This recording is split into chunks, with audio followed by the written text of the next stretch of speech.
मित्रों, कहानी को आगे बढ़ाते हुए आज हम कहानी में देखेंगे कि तैन का जूनियर मू और लियू तैन के जूनियर के घर आते ही मू तैन की जूनियर को बेहोश करके उसे प्यार से अपने पास बिठा देता है और उसके ठीक सामने लियू अपना सर झुकाकर बैठ जाता है। मू लियू से गुस्सा है और वो लियू से कहता है कि तो फिर तैन और बाइजिन ने तुम्हें देख लिया। लियू कहता है कि हाँ, उन लोगों ने मुझे देख तो लिया पर वो लोग मेरे बारे में कुछ जान नहीं पाए। मास्टर मू, मैं तो वहाँ तैन से आपका बदला लेने के लिए गया था। मू तब अपना शक्तियों का इस्तेमाल करके लियू की चोटों को ठीक करने लगता है, पर वो इतना गुस्से में अपना शक्तियाँ लियू के ऊपर इस्तेमाल करता है जिससे लियू को दर्द होने लगता है। मू लियू से कहता है, लियू, मैंने तुमसे कितनी बार कहा है कि तुम मेरे कामों में अपना टांग मत अड़ाया करो। तुम मत भूलो कि तुम सिर्फ एक अस्त्र हो जिसके अंदर मैंने जान भरा है। अगर मैं तुम्हारे अंदर जान भर सकता हूँ तो मैं तुम्हारे अंदर से जान निकाल भी सकता हूँ। इसका मतलब तुम सिर्फ वो करो जो मैं तुमसे कहूँगा, अपने से कुछ करने मत जाना। लियू कहता है कि मास्टर मू, क्या आप भूल गए कि तैन के वजह से ही आपको आज इतना तकलीफ उठाना पड़ रहा है। अगर तैन ने आपका राक्षसी जादुई मणि नहीं लेता तो शायद आज आप एक इमोर्टल होते, दुनिया में सबसे ज्यादा शक्तिशाली राक्षस होते आप। तो क्या आपको नहीं लगता कि इन सब के बाद तैन मरना डिजर्व करता है? मू तब लियू की चोटों को हिल कर देता है और लियू से कहता है कि लियू, मैं नहीं चाहता कि तुम मेरे बारे में इतना फिक्र करो और रायता फैलाते फिरो। मैं चाहता हूँ कि तुम अभी पहाड़ी में वापस चले जाओ और उधर ही मेरा इंतजार करो। लियू तब अपना हाथ अपने दिल में रख के सोचने लगता है कि मेरे मास्टर मू ने मुझे अपनी शक्तियों से हील कर दिया है। मेरा मास्टर मू ऐसा ही है, वो मुझे हमेशा डांटते रहते हैं पर मुझे पता है कि वो दिल के बहुत अच्छे हैं। लियू तब मू से कहता है कि मास्टर मू, आप इतना नाराज क्यों हो रहे हो? क्या आपको ये फिक्र तो नहीं हो रहा कि तैन की जूनियर के सामने आपका राज ना खोल जाए? मू लियू से कहता है कि क्या तुम्हें और कुछ कहना है? लियू मू को समझाते हुए कहता है कि मास्टर मू, मुझे नहीं लगता कि जूनियर को ऐसा लगता है कि आप उसके लिए कोई इम्पोर्टेंट पर्सन हो।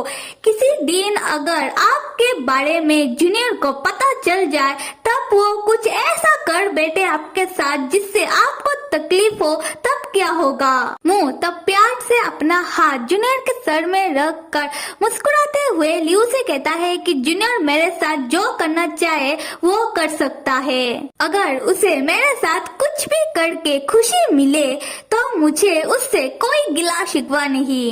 लियू चौंककर सोचता है कि मेरे मास्टर मू को क्या हो गया, वो ऐसी कैसी बेकी बातें कर रहे हैं। लियू, तुम्हारे मास्टर मू को लवेरिया हो गया है, वो भी तैन की जूनियर के साथ। अगले सीन में तैन, बाइजिन और डोडो का घर दिखाया जा रहा है, जहां बाइजिन अपने कमरे में अपने बिस्तर पर सो रहा है और उसके ठीक बगल में डोडो भी सो रहा है और सपने में कह रहा है कि दादा कितने सारे चॉकलेट है, एक तो दे दो। उसके बाद बाइजिन जाग जाता है और अपना सर पकड़ के कहने लगता है कि अरे क्या हो गया, मेरा सर इतना भारी भारी सा क्यों लग रहा है?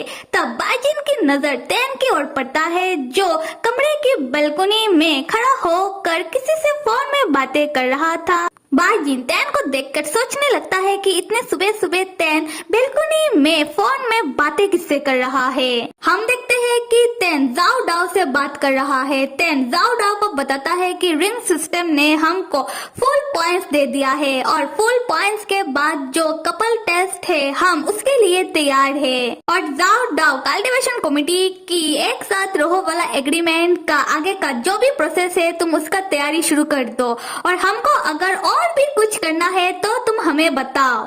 जाओ डाओ तैन से कहता है कि तो फिर ठीक है तैन, मैं तुम लोगों का कपल टेस्ट की तैयारी करता हूँ, जब भी तुम लोगों को ठीक लगे कपल टेस्ट देने आ जाना। तैन जाओ डाओ से कहता है कि मैं पहले इस बारे में बाइजिन को बता दूं, उससे बात कर लूं। ठीक उसी वक्त बाइजिन तैन के पीछे आकर खड़ा हो जाता है और वो तैन की बातें सुन लेता है। बाइजिन तैन से पूछता है, तैन, रिंग ने हमको फुल पॉइंट्स पॉइंट्स कब दिया मुझे तो कुछ पता नहीं। तेन तब बाईजिन को अच्छा खासा बहाना मारते हुए कहता है कि बाईजिन मुझे विश्वास है, कल जब तुम मुझे बचाने के लिए आए और मेरे ऊपर चलाया गया वार अपने ऊपर ले लिया तब ये हुआ है, क्योंकि तुम्हें तो पता ही है कि रिंग सिस्टम कितनी बड़ी स्टूपिड सिस्टम है और उस समय रिंग सिस्टम ने हम दोनों का पॉइंट्स को एक साथ मिलाकर बढ़ा दिया और अभी हम लोगों को फुल पॉइंट्स मिल तो गया है। इस बात को लेकर खुश हो जाओ आप। रिंग तब एक्टिवेट होकर तैन से कहती है कि तैन ये क्या तुम अनाप शनाप बातें कर रहे हो और तुमने मुझे दोबारा स्टूपिड कहा। तैन अपना मुंह बनाते हुए रिंग से कहता है कि अगर तुम स्टूपिड हो तो मैं इसमें क्या कर सकता हूँ। और रिंग खबरदार तुमने बाईजिन को कुछ कहने की कोशिश की तो अगर तुमने ऐसा किया तब मैं तुम्हारे बारे में कंप्लेन कर दूंगा कल्टीवेशन कमेटी में। खैर अब हम बाईजिन को देखते हैं जो तैन से कहता है कि तैन क्या सच में और कल क्या हुआ था, क्योंकि ज्यादा कुछ मुझे याद क्यों नहीं आ रहा। तैन बाईजिन से कहता है कि बाईजिन ये तो जाहिर सी बात है, क्योंकि कल जब तुम्हें उस लड़के का मैजिक बॉल हिट हुआ उसके कुछ देर बाद ही तुम बेहोश हो गए थे। बाईजिन तब तैन के नजदीक आकर अपना बॉडी दिखाते हुए तैन से कहता है कि तैन अगर मैं कल बेहोश हो गया था तो मेरे बॉडी में इतने खरोच के निशान कैसे आए। तैन तब भोला बनते हुए कहता है कि क्या खरोच का निशान, असल में ये हुआ था कि रिंग ने तो मेरी शक्तियों को सील कर दिया था ना, और उसके बाद जब तुम बेहोश हो गए मैं तुम्हें उठाकर घर तक लेकर आ रहा था, उस समय तुम गलती से मुझसे गिर गए, तब गिरने के कारण तुम्हें ये चोट लग गया। बाईजिन तुम मुझसे नाराज मत हो कि मैंने तुम्हें गिरा दिया। बाईजिन कुछ देर सोचने के बाद कहता है कि नहीं मैं तुमसे नाराज नहीं हूँ।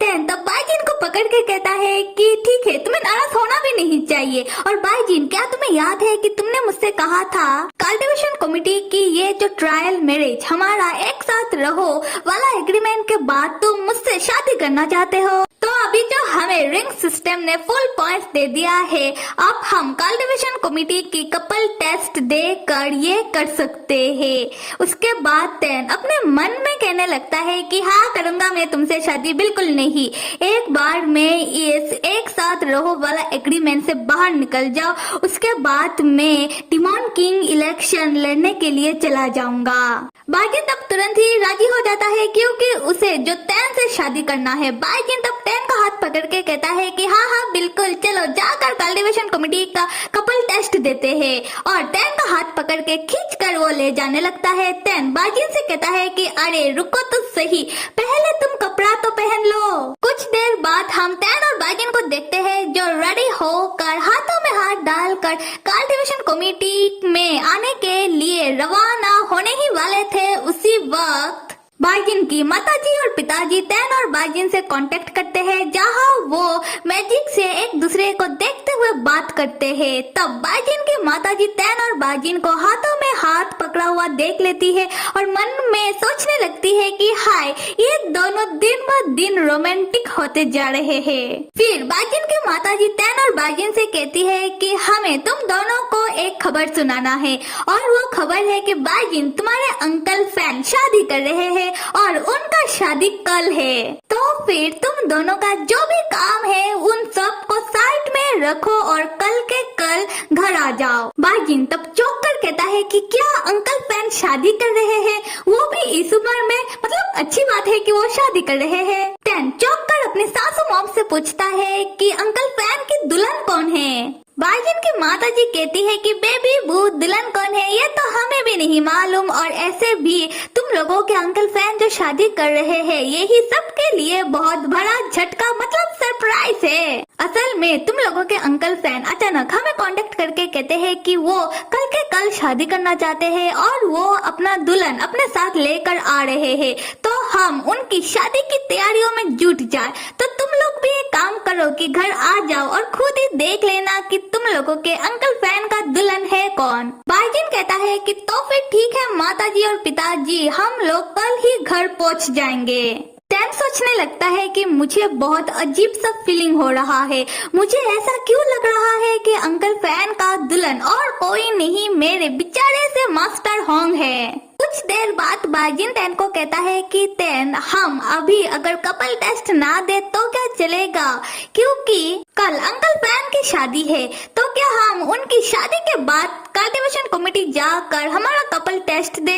तेन बाइजिन के कंधों में अपना हाथ रखकर कहता है कि ठीक है चलेगा, और ऐसे भी अभी अंकल फैन का शादी ज्यादा जरूरी है। यहाँ से होता है सीन शिफ्ट, दिखाया जा रहा है कल्टीवेशन वर्ल्ड में बाइजिन का घर, जहाँ अंकल फैन की शादी की तैयारी हो चुकी है और बाइजिन, तेन और डोडो भी अपने घर आ चुके हैं। तेन अंकल फैन की शादी की तैयारी देखकर बाइजिन से कहता है कि बाइजिन, पिछली बार जब तुम्हारा शादी होने वाला था और जो मैंने होने नहीं दिया था, उस समय तुम्हारी उस वाली शादी का जो तैयारी हुआ था उससे भी ज्यादा बड़ा तैयारी तो अंकल फैन की शादी की हुई है। बाइजिन तब तुरंत ही तेन का हाथ पकड़ के कहता है कि तेन, अभी का बात करते हैं ना, और अभी जो हम शादी करेंगे वो अंकल फैन की शादी से भी ज्यादा बड़ा तैयारी मैं करूंगा हम दोनों की शादी में। और जो प्यारा डोडो है उसका नजर तब पड़ता है शादी वाली घर की खाने में, और वो कहने लगता है कि वाह, इतना सारा खाना घर में है, चलो जाकर पहले पेट पूजा कर लेता हूँ। अभी हम देखते हैं कि रिपोर्टर लोग ड्रोन से अंकल फैन की शादी को कवर अप करते हुए न्यूज में दिखा कर कह रहे हैं कि वेलकम, आज ताइवान सेट की बाई फैमिली की सेकंड मास्टर मिस्टर फैन की शादी है। मिस्टर फैन जो बहुत ही हैंडसम है, जिनके ऊपर सारी लड़कियां फिदा है, वो फैन आज शादी करने वाले हैं। कौन है वो लकी गर्ल जिससे मिस्टर फैन की शादी हो रही है? उसी वक्त रिपोर्टर की नजर ड्रोन के जरिए तेन, बाइजिन और डोडो के ऊपर पड़ता है और वो सोचने लगता है कि अरे ये क्या, ये तो तेन है, वही जो पिछली बार इसी घर की लड़के का शादी जब हो रहा था वो आकर उसे उसकी कभी ना होने वाली दुल्हन से चुरा कर ले गया था। और आज देखो तेन, बाइजिन और उनका बेटा, ये तीनों कितने खुश लग रहे हैं। लगता नहीं है कि उस दिन जो हुआ था इस बात का उन्हें कोई भी पछतावा है। तब टीवी में तेन, बाइजिन और डोडो को इकट्ठे कल्टीवेशन वर्ल्ड के लोग देख लेते हैं और उन लोगों का तब अजीब अजीब कमेंट आना शुरू हो जाता है। जैसे कि फर्स्ट कमेंट कोई कहती है कि कभी कभी प्यार को पाने के लिए प्यार को चुरा लेना चाहिए। उसे रिप्लाई देते हुए कोई कहता है कि क्या तुम्हें पक्का यकीन है लड़की, तुम तो बहुत ही बोल्ड हो। और दूसरा कमेंट जहाँ पर कोई कह रहा है कि काश मैं तेन को चुरा सकता था, तब मैं तेन को अपने बाहों में भर के वो सब करता। तीसरा कमेंट कि बाइजिन कितना टॉल, रिच और हैंडसम है, मुझे लगता है कि वो मेरा होना चाहिए था। फोर्थ कमेंट कि कोई मेरे लिए डोडो को चुरा ले आ, वो कितना क्यूट है। और फिफ्थ कमेंट कोई सबको डांटते हुए कह रहा था कि अरे तुम लोग कितना ज्यादा बकवास बातें कर रहे हो, अरे तुम लोग ही तो थे जो कुछ दिन पहले कह रहे थे कि बाइजिन का दिल सिर्फ तेन के लिए धड़कता है। और उसे कोई रिप्लाई देते हुए कहता है कि माफ कर देना, हम तो ऐसे ही कह रहे थे। खैर अभी आते हैं बाइजिन के माताजी और पिताजी की ओर, जहाँ वो लोग तेन, बाइजिन और डोडो को देखकर ही वो आकर उनसे पूछते हैं कि क्या तुम लोग आ गए। बाइजिन कहता है कि हाँ माताजी और पिताजी, हम लोग आ गए। डोडो अपने ग्रैंड माँ और ग्रैंड पा को देखकर खुश होकर उनके पास चला जाता है। उसी वक्त तेन को लगता है कि कोई तो उसके पीछे से दौड़ के घर की बैकयार्ड की ओर गया है। तेन तब अपने पीछे देखकर सोचने लगता है कि अभी अभी तो कोई यहाँ से दौड़कर गया था, देखकर लग रहा था कि वो बिल्कुल मेरा मास्टर होंग जैसा दिख रहा है। तब तेन भी घर की बैकयार्ड के ओर दौड़कर जाने लगता है। तेन की सासू मॉम तेन को पूछती है कि बेबी बू किधर चले। तेन कहता है कि मैं थोड़ा बाथरूम होकर आता हूँ, और वो दौड़कर बैकयार्ड के ओर जाने लगता है। तब तेन की ससुर जी वो तेन को ऐसे देख रहे थे जैसे वो मन में कह रहे हो कि ये क्या बात हुआ, ना नमस्ते ना आदाब, डायरेक्ट बाथरूम। खैर तब बाइजिन की माताजी डोडो से पूछती है कि डोडो बेटा मेरा, क्या तुम्हें भूख लगा है। डोडो तब खुश होकर कहता है कि हाँ ग्रैंड माँ। आते हैं बाइजिन की तरफ। बाइजिन तब तेन को घर की बैकयार्ड की ओर दौड़कर जाता हुआ देखकर वो भी दौड़कर तैन के पीछे जाने लगता है, अपनी माताजी और पिताजी से ये कहते हुए कि माताजी और पिताजी आप दोनों थोड़ा डोडो का ध्यान रखो और मैं थोड़ा आता हूँ। बाइजिन की माताजी पूछती है कि तुम किधर चले आप? बाइजिन कहता है कि माताजी मैं भी बाथरूम होकर आता हूँ और बाइजिन तैन के पीछे जाने लगता है। तब बाइजिन की माताजी हम लोगों का घर का बाथरूम कब से घर की बैकयार्ड में होने लगा? फिर बाइजिन की माताजी और पिताजी दोनों ही खैर जो भी हो, पर तैन और बाइजिन दोनों एक साथ बाथरूम। खैर अगले सीन में हम तैन को देखते हैं जो घर की बैकयार्ड में आकर इधर उधर देखकर सोचने लगता है कि मैंने तो अभी अभी किसी को तो यहाँ आते हुए देखा है। ये तो बहुत अजीब बात हुई कि वो बंदा किधर चला गया। उसी वक्त कोई तैन के पीछे आकर अपना हाथ तैन के कंधों में रखकर कहता है कि तैन मुड़कर उसे देखकर चौंक कर पूछता है कि तुम कौन? अरे ये क्या, ये कैसा हुलिया बनाकर रखा है? मेरे प्यारे मित्रों, मिलते हैं अगले एपिसोड में और तब तक आप सब लाइक कर देना, सब्सक्राइब भी कर देना और साथ में कमेंट करना तो बिल्कुल भी मत भूलिएगा। Till then stay with me and see you.